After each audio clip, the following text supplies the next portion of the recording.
Amélie Charlebois, on se retrouve ensemble devant le Centre de pédiatrie sociale en communauté d'Argenteuil pour parler de votre guignolée qui va s'effectuer un samedi. Quand exactement?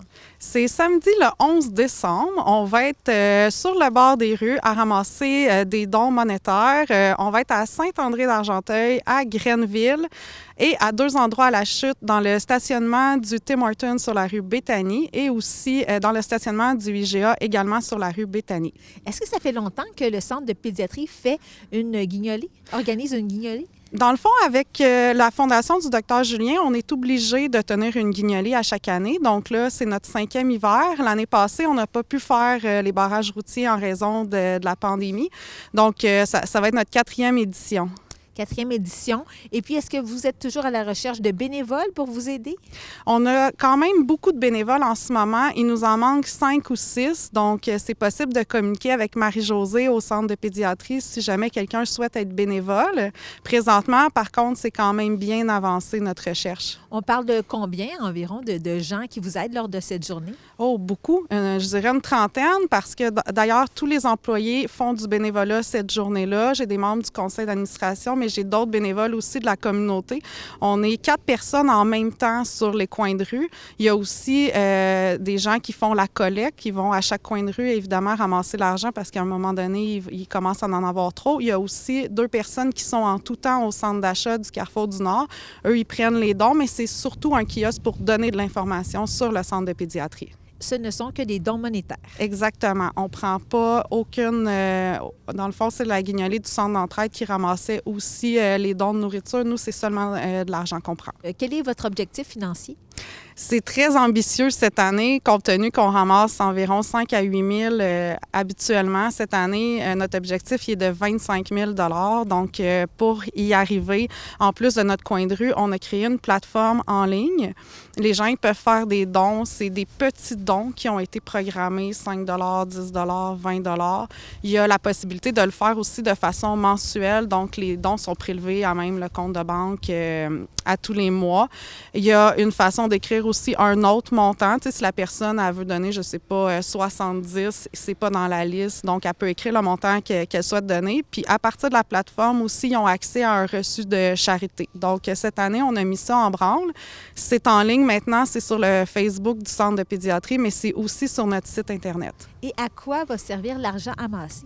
Ça sert à notre mission. Dans le fond, c'est une façon de récolter des sous pour directement notre mission, donc des services médicaux et des services psychosociaux qui sont offerts à plus de 250 enfants chaque année. Justement, oui, de 250 enfants dans la communauté d'Argenteuil. Parlez-moi des services que vous offrez. Dans le fond, nous, on offre des services de médecine sociale intégrée, ce qui veut dire que chaque fois qu'un enfant et sa famille, c'est toujours des interventions familiales. Chaque fois qu'ils vont voir un médecin, c'est en compagnie d'une travailleuse sociale. Donc, il est possible par la suite, les rencontres, c'est pas toujours avec le médecin, ça se poursuit avec la travailleuse sociale qui est attitrée dans ce dossier-là. Mais aussi, on a des services de stimulation du langage. On a un agent de stimulation du langage et on fait aussi affaire avec, à l'externe, une orthophoniste qui se déplace ici pour faire les plans d'intervention. On a une orthothérapeute qui suit des enfants toutes les semaines. Et on a des éducatrices spécialisées. Ils suivent les enfants à la maison, dans les CPE. Elles se déplacent aussi, on en a 3. Elles se déplacent également à l'école pour faire les suivis. Puis on travaille toujours en collaboration avec l'enseignante, le parent, puis les autres acteurs de la communauté.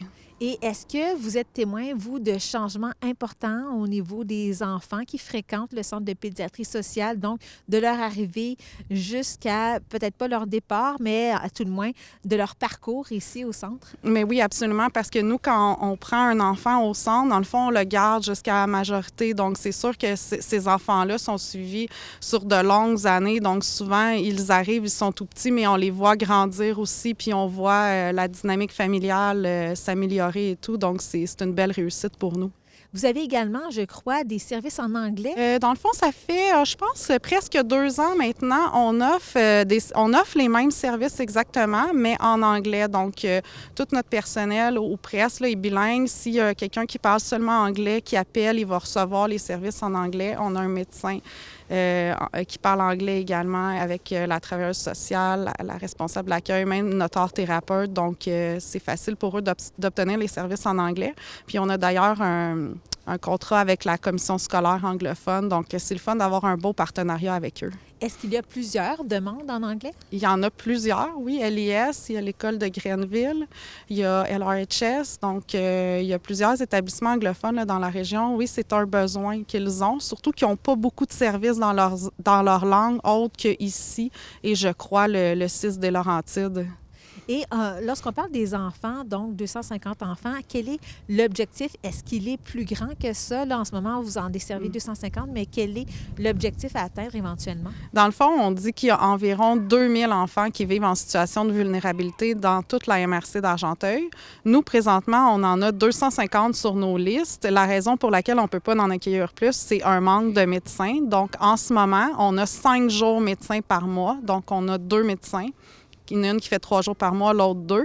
Alors, en janvier, on va accueillir un nouveau médecin. Elle va, dans le fond, on va pouvoir atteindre le nombre de 2 cliniques, 2 journées médecins par semaine. Ça va nous permettre de voir d'autres enfants qui sont en ce moment en attente sur nos listes.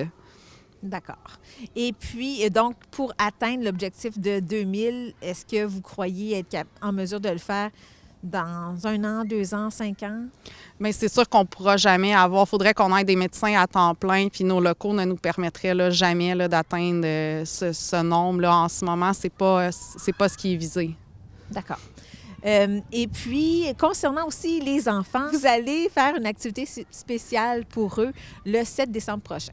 Oui, dans le fond, le 7 décembre, c'est une journée pédagogique dans la commission scolaire de la Rivière-du-Nord. Donc, c'est l'arrivée du Père Noël.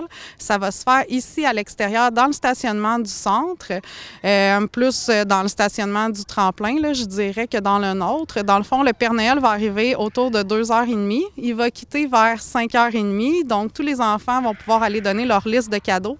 Puis, ils vont tous se voir remettre un petit cadeau là, par le Père Noël. Puis, en même temps, nos familles qui sont suivies au centre vont être invités à choisir des cadeaux de Noël là, qui vont être remis pour nos enfants. Donc, si les gens passent dans le coin, ils peuvent y aller et oui, donner absolument. la pince au Père Noël. Absolument. Parfait. Donc, 2 dates à retenir, le 7 décembre et le 11 décembre pour la Guignolée. Et pour plus d'informations, on peut toujours aller consulter votre site Internet, votre page Facebook également? Oui, dans le fond, notre site Internet, c'est le cpscargenteuil.org. Notre page Facebook, Centre de pédiatrie sociale en communauté d'Argenteuil.